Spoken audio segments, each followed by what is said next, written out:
자, 그러면 지금부터 본격적으로 여야 승패를 좌우할 최대 격전지들을 몇 군데 가보겠습니다. 먼저 서울시장 선거부터 짚어보겠습니다. 어제 저녁 저희 채널A 앞 청계광장에서는요. 마지막 집중 유세가 벌어졌습니다. 누구? 바로 민주당 정원호 후보의 마지막 유세가 바로 저희 회사 앞에서 벌어졌습니다. 들어보시죠. 사사건건 발목 잡아서 4년 동안 싸울 시장을 원하십니까? 손발을 척척 맞춰서 일 잘할 파트너 시장을 원하십니까? 여러분, 말뿐인 시장이 아닌 실천하는 시장, 계획만 앞세우는 시장이 아니라 성과로 증명하는 시장, 약속을 지키는 시장을 선출해 주십시오.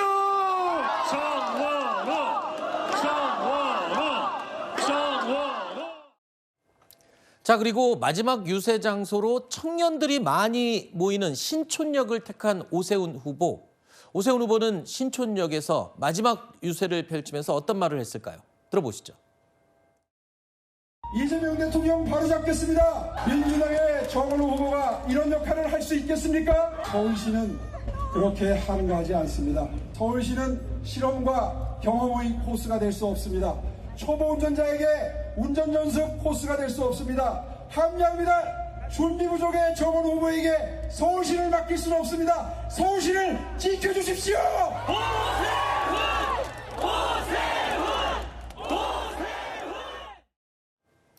정원호 후보는 서울시장 임기가 이 대통령의 남은 임기와 일치하기 때문에 자신의 손발을 맞출 적임자다. 이렇게 지금 강조했고요. 들으신 것처럼 오세훈 후보는 초보 운전자에게 서울시를 연습 코스로 만들 수 없다. 이렇게 또 주장을 해왔습니다. 자, 일단 두 후보 마지막까지도 마지막 여론조사에서도 양 캠프는 박빙으로 다 예상하고 있다라는 얘기를 제가 공표 금지 기간 직전에 들었거든요. 네. 뭐 사실 선거 초반에는 이제 워낙 기울어진 운동장이었어요. 네. 네, 이제 대통령 지지율도 높고 민주당 지지율이 뭐 국민의힘보다 거의 3배 가까이 높았기 때문에 기울어진 운동장이었지만은 오세훈 후보가 많이 좀 치고 올라가는 추세였죠. 그래서 네. 지금 이제 박빙으로 보이는데 지금 이제 유세하는 거 보면은 양쪽 후보 정말 그 양보할 수 없고 아주 간절함이 묻어 나오지 않습니까? 네, 오세훈 시장은 야당입니다만은 수성을 해야 되는 입장이고 뭐 정원호 후보는 이제 공격을 해가지고 빼앗아 와야 되는 입장이긴 해요. 근데 선거라고 하는 거는 자기 자신이 가지고 있는 장점을 가지고 싸우는 겁니다. 네. 약점을 가리기보다는 장점 가지고 이제 싸우는 것이고 마지막 피날레에서 그런 모습들이 좀 보이는데 이번 선거는요. 제가 볼 땐 그렇습니다. 민주당 여당은 국민의힘 보고 내란 정당 내지는 윤어게인 이걸 공격 포인트로 해가지고 계속 공격을 하는 것이고 네. 국민의힘 입장에서 봤을 때는 이거는 이재명 정권은 공소취소 정권이네. 네. 지금 공소취소 특검법을 발의해놓고 통과는 미루고 있습니다마는 역시 이재명 정권의 이 폭주하는 공소취소라고 하는 거는 굉장히 큰 중도층에게도 어필할 수 있는 네. 굉장히 큰 정치적인 사건이거든요. 네. 이렇게 봤을 때 뭐 양쪽 진영이 주장하는 바가 지금 팽팽하게 맞서고 있다.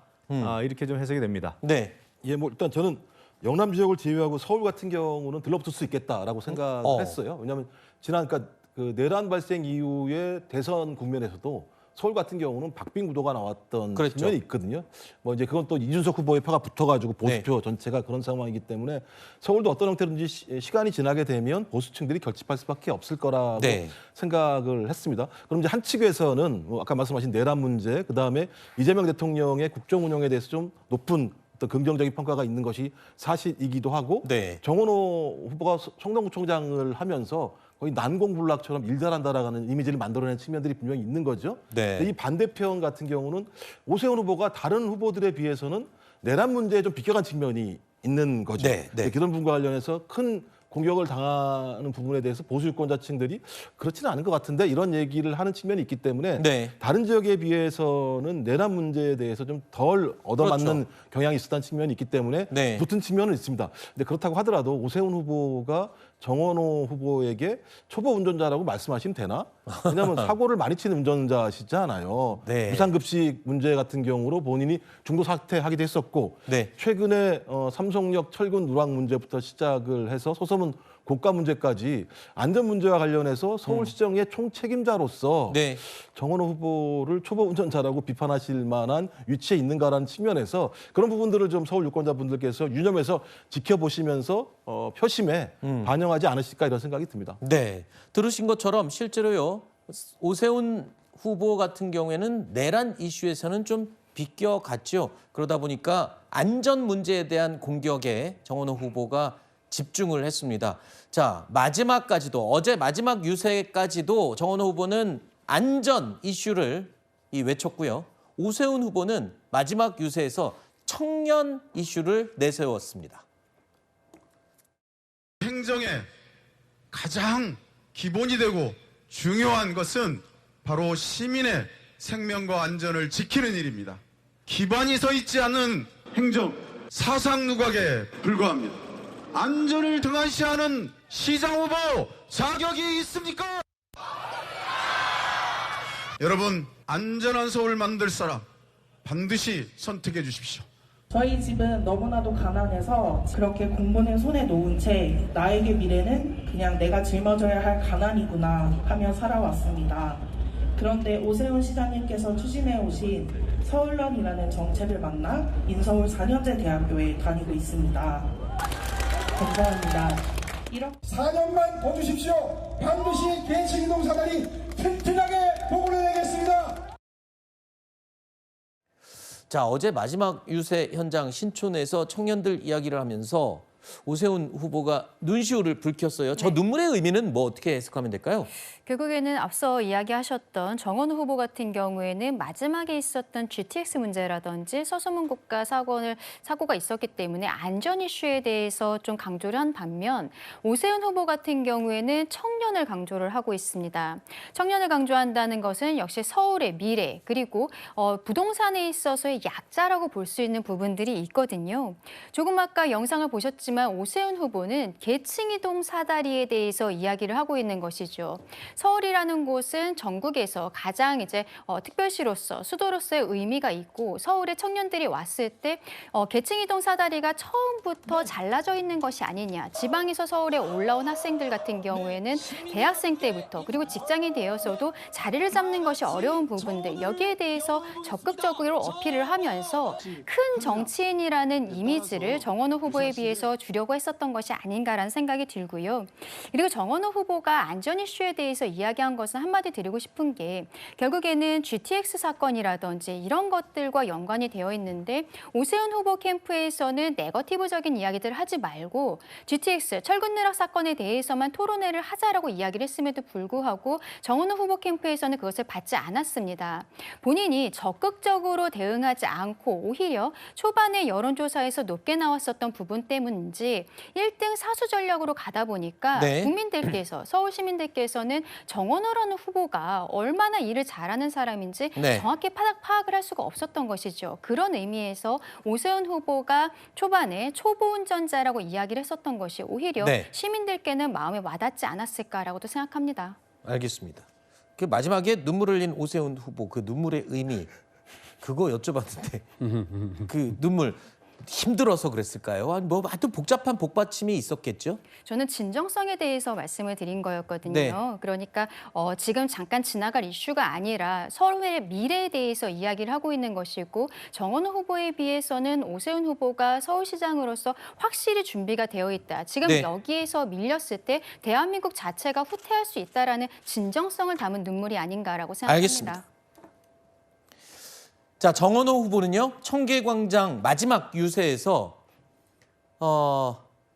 오세훈 후보는 감사의 정권에서 두 후보 모두 아내와 함께 애국가를 불렀어요. 4절까지 완창을 했습니다. 굉장히 특별한 국가 행사 빼고는 애국가 4절까지 완창하는 경우가 드문데 그 애국가를 완창한 의미는 뭔가요, 두 후보? 글쎄요. 어쨌든 정치를 한다라고 하는 것은 나라를 위해 일한다. 네. 또 그 나라라고 하는 건 구체적으로 뭐냐? 국민이죠. 그 국민들을 행복하게 만들겠다. 그리고 더 쪼개서 보면 결국 서울 시민들을 위해서 일하겠다라고 하는 것이고요. 애국가라고 하는 것은 공통의 우리 목표로 나아가기 위한 공통의 의식인 거잖아요. 네. 같이 노래를 부르면서 우리가 같이 함께 살아가고 있는 동료 시민이다. 이런 것들을 고양시키기 위한 그런 하나의 행동이 아니었을까 싶고요. 네. 정원호 후보 역시 열심히 살아왔잖아요. 정치도 열심히 해왔고 그리고 본인이 한 말에 대해서는 지키려고 노력했고요. 특히나 서울시장 출마 선언을 하기 전에 굉장히 이 유명해졌던 이 일화가 겨울에 이제 눈 오면 눈 잘 치운다라는 거였거든요. 네. 실제로 성동구에 눈이 오기 1시간 전에 이미 영종도라는 곳에 CCTV를 보고 거기에서 눈이 오면 1시간 뒤에 어김없이 성동구에 눈이 온다. 그러니까 우리는 그때까지 다 대비하고 오자마자 바로 치운다. 그러니까 실제 성동구에서는 안전사고라든가 이런 것들이 아주 간단한 일이잖아요. 눈 치우는 거는. 네. 근데 그거를 정말 성실하게 잘 하니까 사람들이 자꾸 큰 일을 맡겨보려고 하는 것이 아니냐 이런 생각이 들고 또 2년 전에 수해가 났을 때도 네. 당시에도 서울시에 도대체 반지하방이 얼마나 많길래 이렇게 수해가 날 정도냐 했는데 그때 전수조사를 하겠다고 이야기를 했고 실제로 그걸 끝까지 마친 유일한 지자체가 성동구입니다. 네. 정원호 총장이 그걸 통해서 반지하방에 살고 있는 그런 것들에 대한 처우를 어떻게 개선할까 그런 정책안까지 내가지고 네. 실제로 어느 특정 언론사에서는 그게 특보로 보도가 되기까지도 했는데 그러한 점들을 보건대 저변에 그러한 정원호의 성실함 네. 그리고 작은 일도 소중히 하려고 하는 그런 마음들 이런 것들이 다 녹여져서 지금의 후보 자리에까지 오르지 않았나 그리고 네. 그러한 판단을 이제 오늘 앞둔 것이 아니냐 이렇게 생각합니다. 네. 눈 치우는 것 기본부터 철저하게 해왔다. 유명한 셰프들도 양파랑 무 써는 것부터 시작을 하죠. 칼질부터 몇 년 동안 양파만 썰다가 유명한 셰프가 됐다는 이거는 변치 않는 진리죠. 자, 앞서 저희가 선거관리위원회 현장 기자 연결을 중계해 드릴 때요. 저희 선거 정보 화면이 잠시 고르지 못했다고 합니다. 이 점 시청자 여러분께 사과의 말씀 드리겠습니다.